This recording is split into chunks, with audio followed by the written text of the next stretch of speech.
Welcome in 304 Nation. I am Sam the Man with my good putty, good putty, Big Puck. What's up, buddy? What's going on? How you doing, Sam? Doing good, man. First week of football and the craziness is already out there. Let's talk a little bit about the Pitt West Virginia game. I felt like our conversation that we had was actually really good. Uh, I was almost right, and you were almost right. Like we found a perfect middle ground.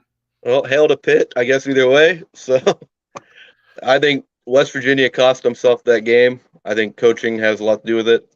I also thought it was week one. Both teams had a lot of things they could have corrected. They'll correct over the course of the season, but I think that the combination of being week one and a couple of poor coaching decisions cost the Mountaineers that game.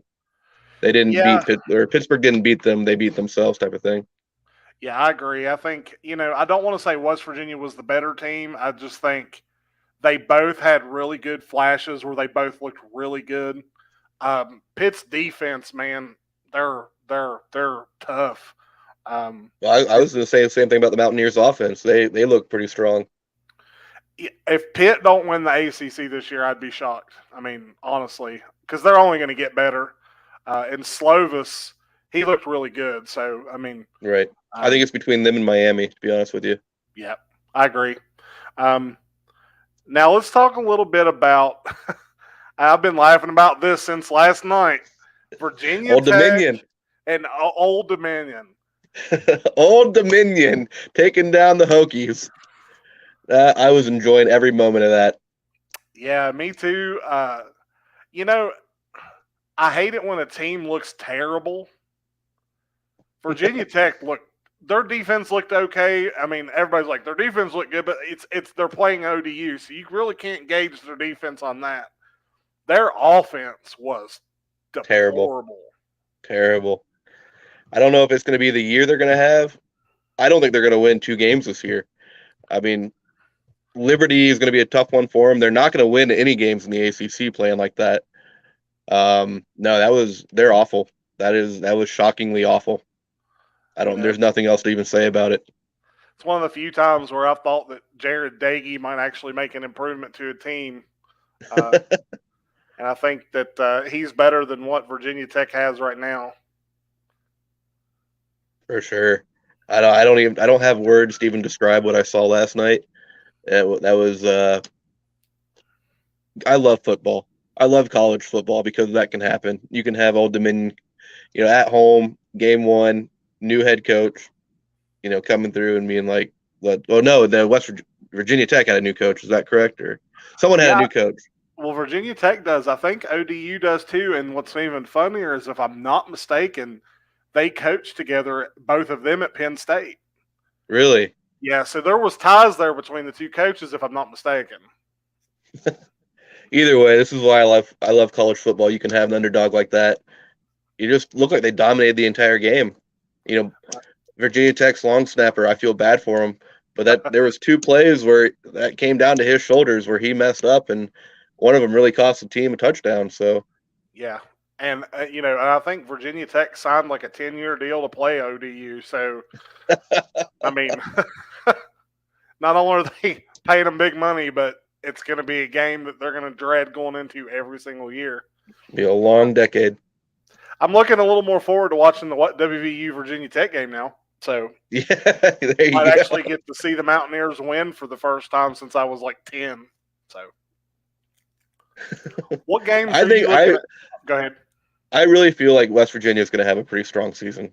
Whether I don't know if it's going to be as strong as like to be national contenders. Obviously not. I don't know. They could go either way now. They could be leading the Big Ten or Big 12, or kind of just be mediocre. But I feel like they're going to have a strong year. Well, I think, at the beginning of the year, my thoughts were, and I'm sharing this, guys. I'm sorry I'm not looking at you, but my thoughts were, you got to beat Pitt or Virginia Tech, and you have to beat Oklahoma or Baylor for me to be able to actually stand up and say, okay, you kind of took care of business. But the Big 12, TCU looked good last night. Oklahoma's going to be tough. Oklahoma State. Kansas State, Texas, Baylor. I mean, West Virginia looked like they might be able to play with all of those teams now. They need to get out of their own way. Their biggest problem is coaching. They need to get out of their own way. Yeah. I don't know if that's a week one issue or if that's going to be throughout the season, but they need to figure that. That's their biggest hurdle. Well, and I'm still miffed about Neil Brown on that fourth down and then him doubling down and saying, well, I still would have gone for it. And it's like, man, like, no, don't say that because, Yeah. you wouldn't have. And then Pat Narduzzi, of course, rubs his nose in it and says, well, I'd have gone for it. Hell yeah, you would have. You got sense. Everybody in the country would have gone for it except for Brown. So, guys, if you're watching, go ahead and hit that subscription button and share. Give a thumbs up on YouTube. Gonna start trying to go live on Saturdays and just talk a little football. And I know Puck, he likes to bet the game somewhat, so we're gonna kind of let him take us through his thinking on all of that. Now, yeah. let's talk about, before we get to that, let's talk about games that you're going to be watching today. What game has got you the most interested, and why? The Utah-Florida game, just because I want to see how Florida does with Napier. Tomorrow night, I'm looking forward to Florida State LSU. I think that'll be a better game than what everybody believes it'll be. And then, I'm just excited to be week one. I'm going to be watching a little bit of everything, kind of flipping through the channels and going down ESPN3 and seeing what I can see. But I do have some games here that I don't know if people are keeping a close eye on them, but I think that they're pretty good, solid bets. And I'd like to get into that with you a little bit if you want to talk some games that are kind of off the wall there. Yep, absolutely. I don't, and me personally, usually I have upset alerts. There's nobody that I'm going to really put on upset alert this week. I think the games that I'm seeing everybody should be taking care of business pretty good. Arkansas, if Cincinnati would beat Arkansas, I don't know if you would call that a major upset, but it would be just by where they're ranked. That's one of the bets. I have Cincinnati winning that game. So take me through your bets and just kind of tell me what you're looking at, what you're thinking, and, sure. And why you pick them. Well, the one I keep glancing up over here at is the one that's about to start, North Carolina State versus Eastern Carolina. I think NC State covers the spread. It's a 12.5-point spread. I think North Carolina State comes out and dominates just based off the year they had last year. They were pretty strong. Had a lot of returners come back. East Carolina's Eastern Carolina. They're kind of a lower level team. No offense to them if you're a fan of I think they're the Pirates, but the Purple Pirates. Well, in NC State's flying under the radar. They are, like, nobody's talking about them. They returned a ton. They were good last year. They should only be better this year. So that's a good game to take. Well, I saw that it was only a 12.5-point spread, and I was like, that seems really low for this game. And definitely jump on NC State to cover. That's one of my locks right there. So next, I got South Dakota State at Iowa. This is a FCS school taking on a D1 school. 42.5 points is the over-under. I'm taking the over on that. I'm also taking Iowa to cover the 10.5-point spread. There's no way in my mind that Iowa comes out and has difficulty with South Dakota State. The talent-wise there, I don't know where they're coming up with these numbers, but that seems like a sure thing for me. Yeah, I would think so too. I mean, Iowa's another one of these teams that people keep sleeping on in the Big Ten. I don't know why Iowa's not getting the love, but Iowa's a strong team. Well, they're kind of like Purdue, man. Like, Purdue, I picked Purdue to beat Penn State. Nobody else did. And I felt like I got screwed because they should have won that game.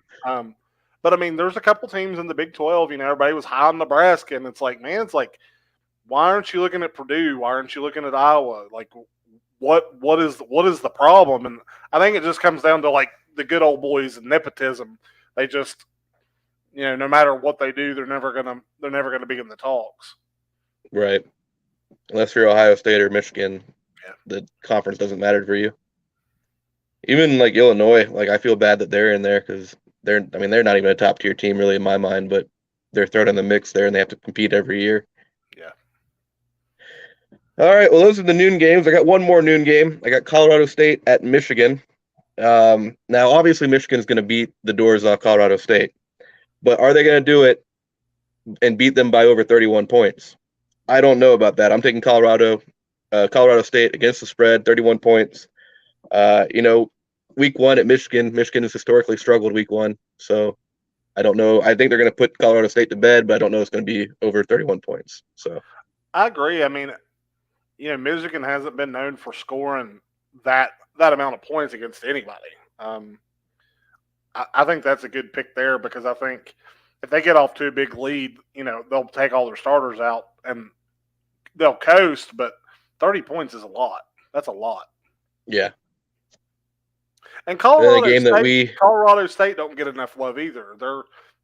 I think they're better than Colorado. Those are bold words right there. Yeah.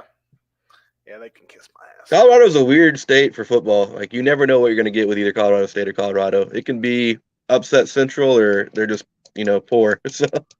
Well, I really thought Colorado would show out a little better last night against TCU, but it was close early. But TCU's another team people are sleeping on. They got some really good linemen, really good running backs. They're formidable too. But so we kind of covered the Cincinnati Arkansas game. I think Cincinnati covers their spread of against the spread of 7 points underdog. And I also have them on the money line to win. I think Cincinnati wins that game. I think Arkansas is a slightly overrated team, and I think Cincinnati is slightly underrated. I think Cincinnati is a tough team that they're not getting the credit they deserve just because they're in a weaker division, weaker conference. So. And I agree to an extent. I think the rankings are just because Cincinnati lost so much that they should be good. They should be, Fickle. This is kind of his prove it year in a way because they lost so much and they performed so well last year. How does he recover for another year for that? And Arkansas, they looked so good at times last year and they looked so bad at other times last year. Like, you really don't know what you're getting. I think Cincinnati upsets Arkansas too. I wouldn't even call it an upset. I think that's a pretty evenly matched game. It can go either way. I think Cincinnati pulls it out though. And then the big one at 3:30, Oregon and Georgia. You wanna cover this one and talk a little bit about it? Well, I know I didn't bet. I would take Georgia hands down. I would take them to cover. I think they'll even cover. I would probably take the under. Scoring over 55 points seems like a lot. Hey Sam, I got to pause real quick. No problem. Yeah, guys, if you're watching, hit that subscription button. But yeah, that Virginia Tech game last night, guys, was it was one of the worst performances I've ever seen out of a team ever. I mean, it was bad. It was hard to watch, honestly. I don't wish any team to underperform like that, but they sure did.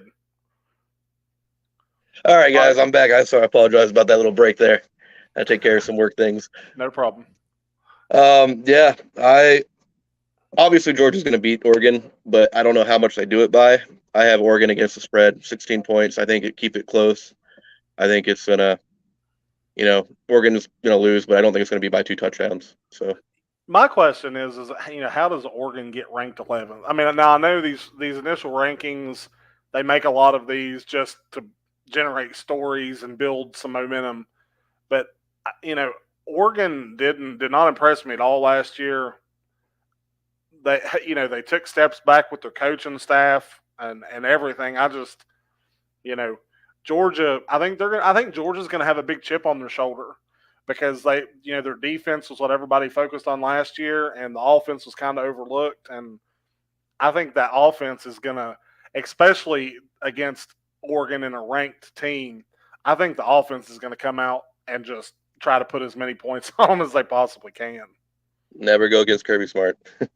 No. So we're going to kind of get into the big games here. I got 2 smaller games I don't think anybody's paying attention to. Florida Atlantic at Ohio. This was a pretty good money lock for Ohio, money line lock. I don't think Florida Atlantic, they're underdogs, but I don't think Florida Atlantic is really that better. I think Ohio comes out and beats Florida Atlantic just because they're at home, and I think they're too. I don't know. I feel like Ohio's going to beat it. Go Bobcats.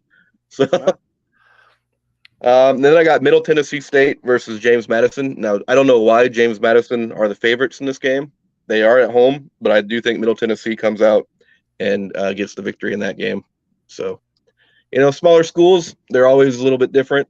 Only people that really care about them are people that are connected to the school. They're not going to get primetime television rights, but they're interesting to watch. So,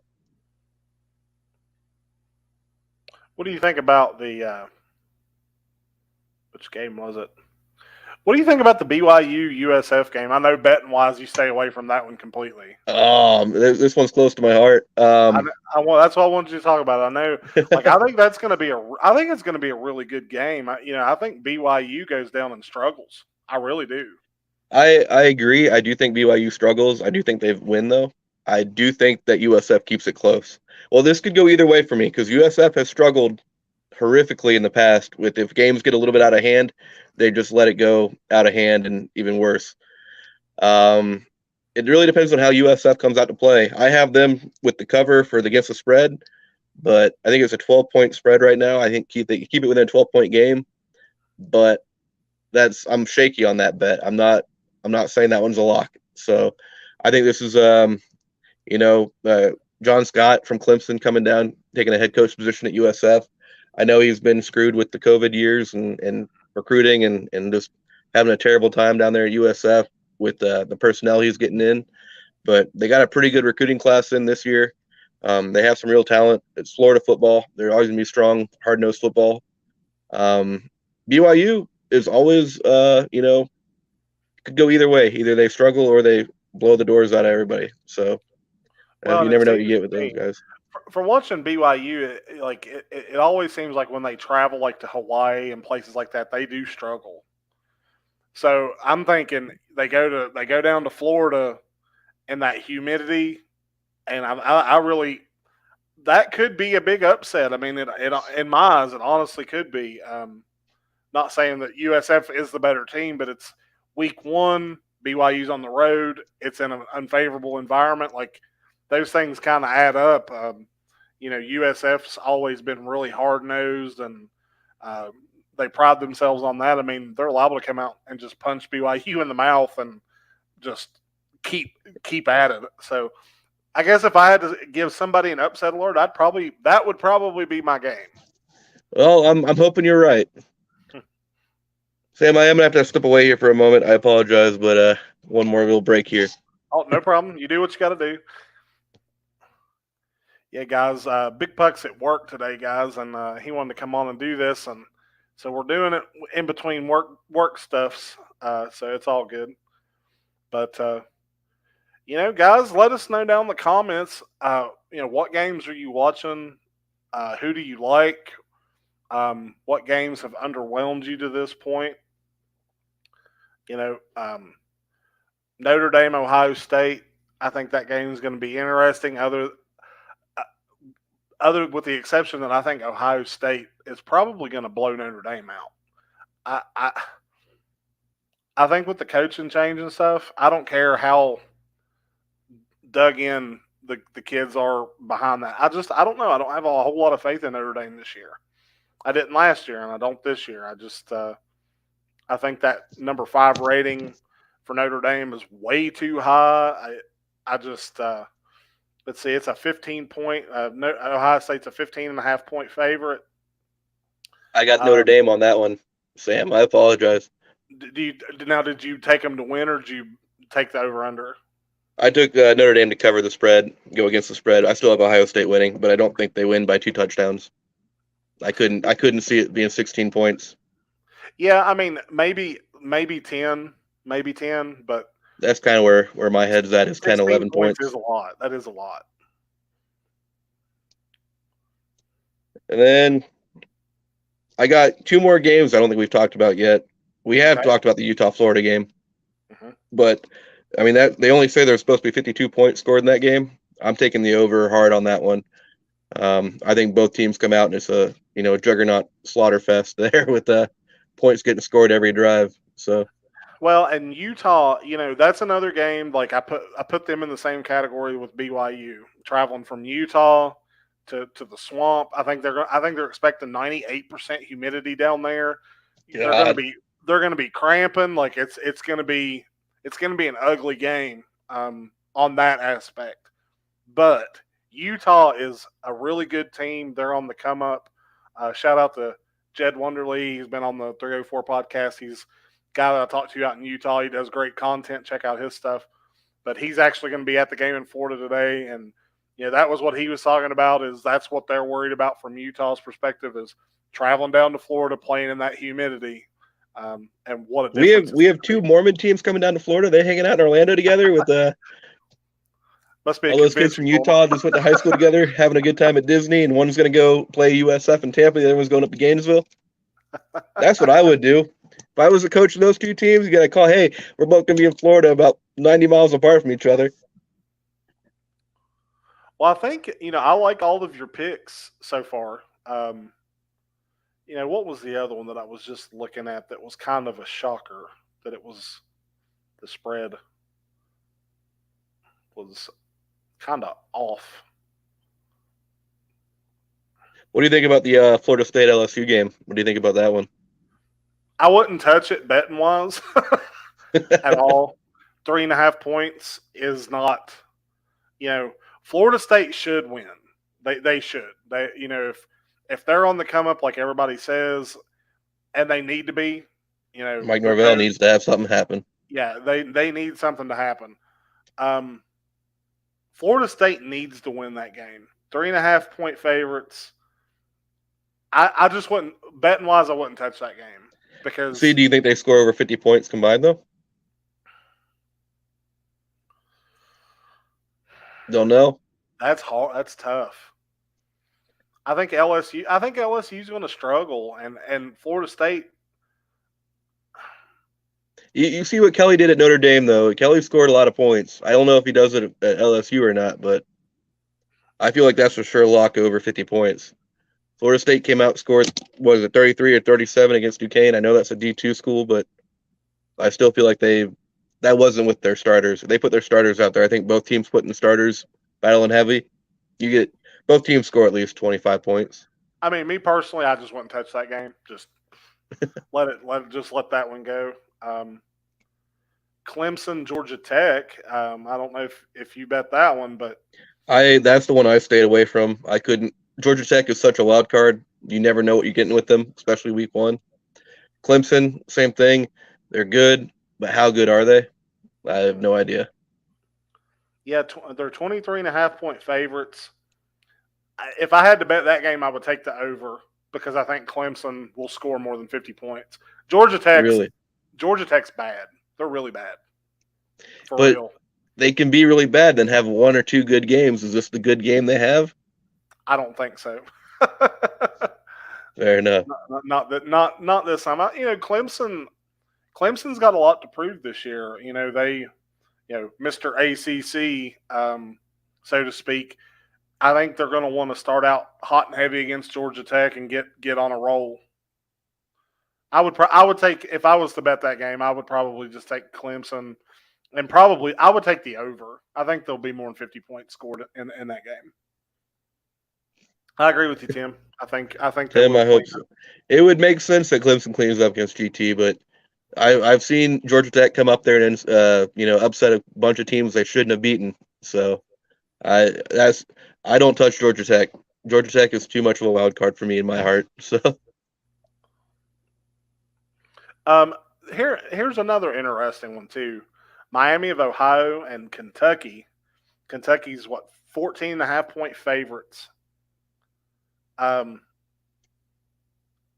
I wouldn't bet that game, but it just doesn't seem like a lot of points to me. You know what I mean? No.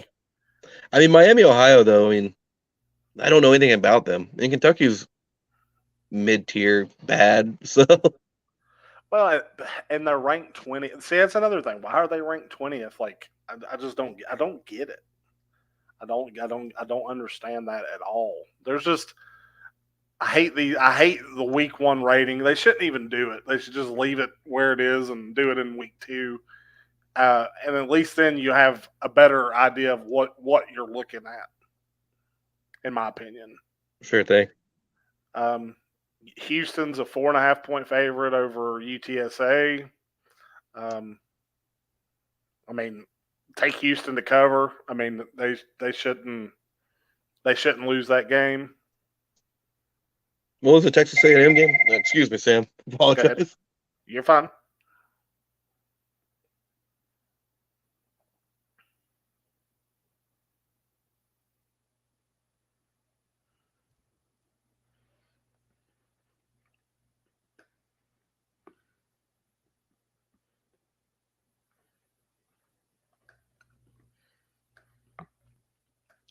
I guess I'm still on here, guys. Sorry about that.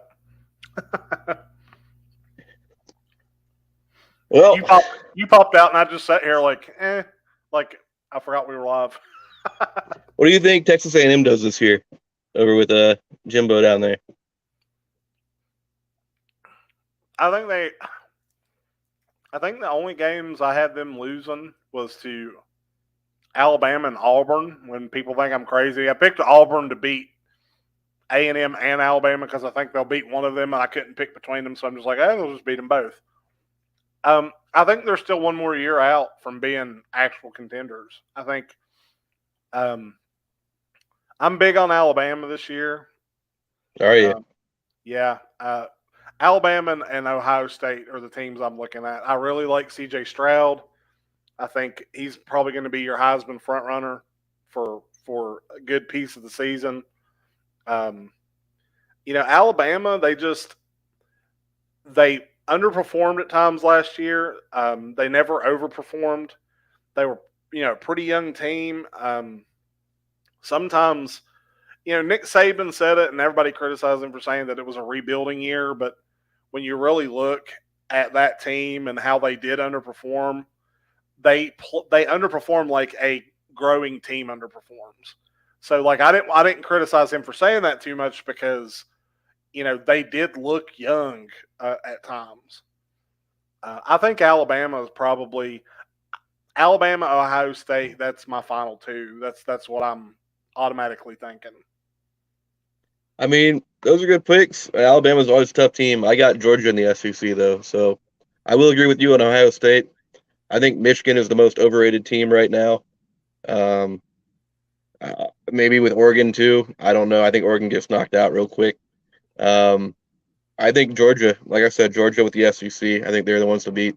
So, well, Georgia, I'm interested to see what their defense looks like because they lost so much. And anytime you replace all those guys you're talking NFL caliber talent, they lost. When you lose that, it's a hard rebuild. Their offense, though, should be able to shoulder that, and the defense can underperform a little bit, and especially at the beginning of the season, they'll be okay. It's going to be interesting to see how that Georgia team kind of comes together as the season progresses, especially the defensive side of the ball. All right, Sam. Well, this North Carolina State versus Eastern Carolina game is started. I'm gonna take my time to watch this game and go through a couple other noon games. All right, guys. Well, we appreciate everybody tuning in. Look for us on Saturdays. We're going to start, kind of planning this out a little bit better because I'd like to go through games with Puck every week.